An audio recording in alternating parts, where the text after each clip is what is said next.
Welcome to the VarsityKansas.com Big Show. I am Joanna Chadwick of the Wichita Eagle and VarsityKansas.com. We are taping here at KSN, and my guest today is volleyball coach Terri Hessman from Kapaun. Thanks for being here. Hi, thanks for having me. Well, it's after the season of volleyball. I understand that, and I'm breaking what I've done all season with bringing in football coaches, but I just wanted to bring you in. You guys take third up in Class 5A, and you just had one of those special teams this year that I just feel like watching them always made me happy because they were so good. Talk a little bit about the girls that you had and the talent that you did have. Well, thanks. They are a fun team to watch.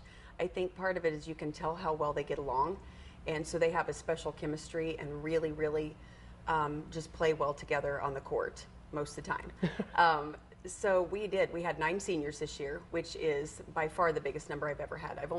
This is my 18th season at Kapaun. The biggest we've ever had, biggest class, is 5 seniors. So having 9 come out and all be an important part of the team was pretty amazing and pretty special. We had huge hitters that are just a blast to watch, and we had a couple great setters that could just feed them the ball and let them go to town. Well, let's talk about 2 of those hitters. And you did just have so much balance, but Sydney Kuhn, who's going to Notre Dame, and Audrey Grant, who's going to Tulsa, they just had this ability to just, kill was very appropriate. I mean, they'd kill the ball. They were just so ferocious. I mean, how good of hitters were they? They're amazing. And Sydney, I think, is known for a little bit more finesse. Maybe doesn't hit quite as hard as Audrey, but they're both really smart hitters. And if you've noticed, Audrey if you need a kill, she's going to look for an open spot, but she's going to keep hitting harder and harder and harder and see if she can dent that floor. But they're both so humble about it. It's really cool because if somebody came in the gym the other day and needed a little video for something, they said, could one of you hit the ball for me? Oh, you do it. No, you do it. I mean, they're just, oh, you're better. No, you are. I mean, they're just a hoot. They have a lot of respect for each other. They both bring their talents to the team, but they're amazing players. Yeah, they've been so fun to watch. I'm so sad that they're not going to be around anymore for me to watch because it's all about me. Because I love watching great players. Well, and talk about your setters too. You had, usually when you run a 6-2 offense, you do run into where maybe you have one who's a little bit better or a lot better than the other setter. But boy, Austin Ames and Wesley Crowdis, they were just both such good setters. They really are, and everybody would say, yeah, but who's better? And you could pull up stats after every game, and they were tied day after day. I mean, it was absolutely amazing. And I looked through the state tournament. It was the same thing. It doesn't matter who we were playing, what day of the week. They are dishing the ball to, they each were setting one of the big hitters, but everything was tied. Their dig percentages were tied. Their serving percentages were tied. I mean, they are just across the board. But they see the court well, and they change the ball up a lot. We had other good hitters as well, and they just knew where to dish the ball all the time. Talk a little bit about this season. You really made an effort to improve your schedule. You played up at Washburn Rural, you played Shawnee Heights, you played St. James twice at the Aquinas tournament. Talk about the thought process there in really improving the schedule. I think it did help us a lot. We went to state last year, and we had played some good teams, but we hadn't played some of the Kansas City teams yet that we needed to see. And we got up there and were a little bit shell-shocked when we saw St. James for the first time. We had heard about them, but we hadn't seen them live. So it makes a difference. And they crushed us at state. It was semifinals, and what's odd is they're not so flashy. I mean, there's Miege teams that had a couple of the huge hitters last year that were scary looking and that were really beasts on the court. And St. James doesn't necessarily, or didn't last year, look so flashy, but it's just that they don't make mistakes. So everything you send across the net, they just make it look like it's a piece of cake to get back up. So seeing them and kind of getting crushed motivated us to say, what can we do this season to be prepared?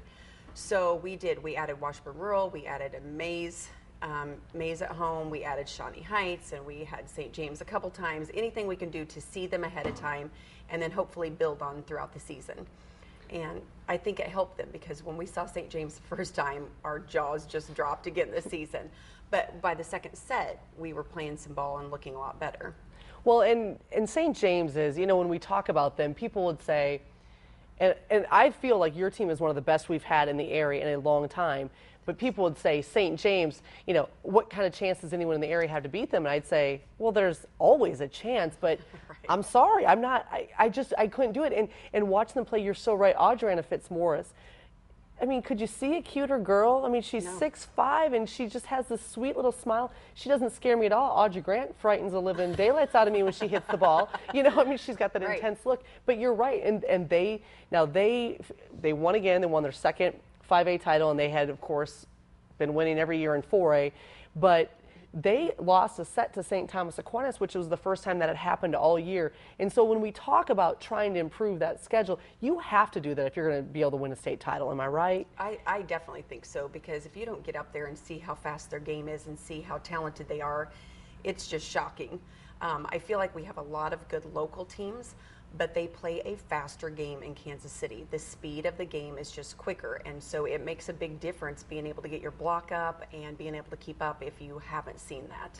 Well, and talk about the northeast part of the state, because, you know, Carroll won all those titles, you know, through the 80s and 90s, and then we've had a big time drop off in the Wichita area.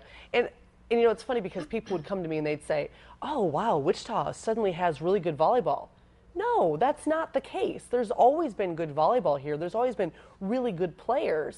Your team, again, it was a special one, but the fact is the northeast part of the state just kind of dominates in that area in 6A and 5A. Yeah, they usually do. They have so many kids to pull from, I feel like. I mean, it's such a huge area, and volleyball's huge. The amount of club teams up there and high school teams just growing and growing, and the amount of kids they get to go out for their sport. I mean, they're cutting more kids than we have, you know, even show up. So they just have so many kids to choose from, and they take it very seriously. I think the sad part is so many more kids are playing just one sport, and I'm so sad about that, because I want kids to be dual or, you know, triple sport athletes, and instead of just specializing. And I think they're getting more of that, but clearly it's working for their volleyball program. Well, I mean, that's the thing too, but that's one thing that when I talked with me-aged girls basketball coach Terri English, he said one of the issues is that they're seeing fewer and fewer girls come out for basketball because they're focusing on volleyball, and that saddens me. I mean, I'm a major proponent of the 3-sport, 2-sport athlete. You know, I look at Sydney Kuhn. Right. What is her number one sport? It's volleyball, but she has helped the basketball team win a state title. You know, I look at athletes like that. It can be done. You can still be a high-level athlete and play another sport and do well at it. No question. Well, I want to talk about growing volleyball in the area too. VarsityKansas.com is going to have a skills day in December, and it's going to be a free day. We're shooting to get kids who maybe wouldn't otherwise be able to go to a clinic or a camp. And how can coaches help grow this sport without saying don't play basketball, don't go out for track or softball? Right. We push them to go out for all of our sports at Kapaun. We really, really want them to continue to be an athlete and not just a volleyball player. So maybe if you're playing club volleyball, you can still do track. Maybe you can play on a club team that allows you to be able to fit both schedules in. I think that's really important. I was talking to some of my middle school coaches, and we're just talking about opening up the gym during the summer. Can you just open up the gym, come in for free, just come in and play. Come in and hit the ball around, come in and serve, come in and just get your hands on the ball. Because we do need to try to keep up, I guess, with the Kansas City area and let these kids have the opportunity to be in the gym. Well, Coach, thank you so much for being here. Your team was great to watch this year. Congratulations on finishing third in 5A. That was outstanding. And thanks for being here. Thanks very much. All right, well, let's take a look at the rest of the state when it comes to volleyball, and it was Andover finishing fourth in 5A, losing to Kapaun there. It was Trinity taking second in Class 4A Division II. Cheney took second in Class 3A, and Rose Hill took fourth in Class 4A Division I. In cross country, Douglas girls won Class 3A, Heston boys won Class 3A. Carroll scores 30 and wins the boys title in Class 5A cross country. In 4A cross country, it was Josh Hanna from Winfield winning there, and it was Emily Sechrist out of Hillsborough winning in 2A. Also, how about the St. Thomas Aquinas girls? They scored 15. That's crazy. Impressive showing there by Aquinas. Carroll finished second there.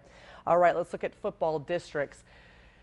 This is always the time of year when we hear how stupid the playoff system is in Kansas. And you know what? I don't know. Are there any proponents for the district system? I don't know. If you are, make sure to email me at Joanna Chadwick, jchadwick@wichitaeagle.com, because I'd like to hear from you. But right now we're looking at a situation where we watched North High lose its final game. It has won one game this season, and they qualify for the playoffs based on points. We watch Hutchinson High beat Mays in the final game of the season, go 2-1 in district play with a winning overall record, and they fail to qualify for the playoffs based on points. Why are people upset about the district system? It's those two situations right there. It does not seem right. It doesn't seem fair, but it's the system we got. So congratulations to Mays on getting into the playoffs. I tell you, that's a program that has been looking for a while to get back in there, and I know that's a great feeling for them. And looking at this week, we've got games on Tuesday, Friday, Saturday. Is there any better week for high school football? Those poor 4A, 3A coaches, though, they're having to go back-to-back Tuesday, Thursday, Tuesday to Saturday. Tuesday's biggest games have got to be Hayden at May South. Hayden's always one of those top teams, one of those teams that you can count on always having a good team, even if their record isn't as good as it is, just because they play such a difficult conference against much bigger schools. And they're going to be playing at May South. It was a good game last year. I expect this year to be even closer, because May South is a little bit different team from last year, and so is Hayden. I think it'll be a defensive battle. Mulvane is at Collegiate also on Tuesday. And on Friday, Manhattan comes down to Mays to play. Newton is at Carroll. Wichita West heads up to Salina South in their return to the Class 5A playoffs. Congratulations to them. It is a big week for high school football. State soccer is also happening this week. We've got quarterfinals. We've got East playing Derby on Tuesday night. We've got May South playing Kapaun on Tuesday night. A lot of good area teams still in the quarters, trying to get to Friday, Saturday semifinals and state championship. So thank you so much for joining me for the VarsityKansas.com Big Show. I appreciate it. Make sure to join me on Wednesday for the live chat, also at VarsityKansas.com. And of course, you can always catch me on Twitter at Joanna Chadwick. Thanks so much for watching.